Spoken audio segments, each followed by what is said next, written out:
Rien ne va plus au Maroc.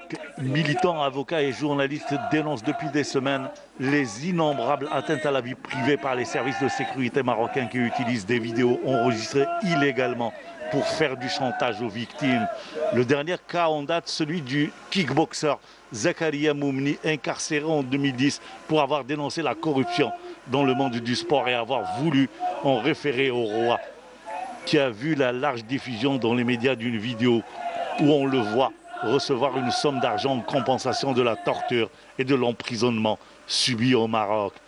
Un expert judiciaire marocain, Mohamed Ziane, a indiqué que l'enregistrement de la voix et de l'image est totalement interdit dans la loi marocaine, exception faite d'un ordre du juge d'instruction ou d'une autorisation du premier président de la cour d'appel, expliquant que les enregistrements ne pouvaient être utilisés que dans une affaire de terrorisme ou de trafic international de drogue.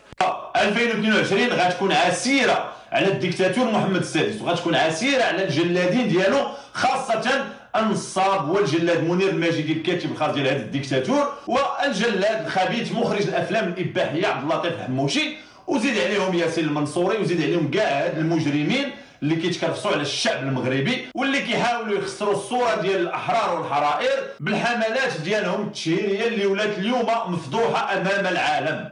Les services de renseignement marocains disposent de dossiers sur toutes les personnalités publiques.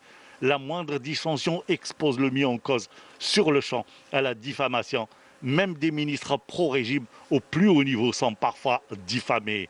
Tout dernièrement encore, la youtubeuse marocaine Dounia Filali a fait l'objet de poursuites. Elle a atterri en France il y a quelques mois. Elle cherche à obtenir l'asile politique. Sur sa chaîne YouTube, elle dénonce et enquête sur la corruption et la répression organisée par le Merzen. فاليوم الخوت كنفتتحوا السنه ديال 2022 بواحد الخبر اللي هو جد رائع وهو صفعه كبيره للديكتاتور محمد السادس للنظام ديالو القمعي الهمجي. فمن بعد الصين والامم المتحده ها هما اليوم دنيا وعدنان الفيلالي كيطلبوا اللجوء السياسي في فرنسا.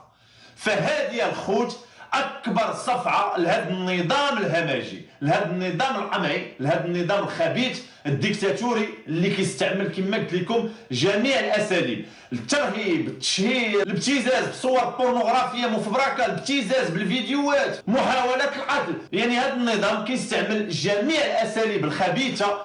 De nombreux hommes politiques et journalistes marocains ont recours à l'espace virtuel pour exprimer librement leurs idées et opinions et émettre des critiques sur un certain nombre de dossiers en raison des restrictions des libertés d'aborder des questions brûlantes liées à la politique.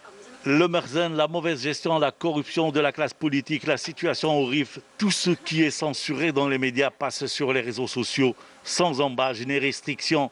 La chercheuse en sciences politiques Chérifa Mounir pense que le recours par certains politiciens et journalistes aux réseaux sociaux pour exprimer leur point de vue sur un certain nombre de dossiers et de problèmes s'explique par diverses raisons, dont la principale est la restriction sur les libertés.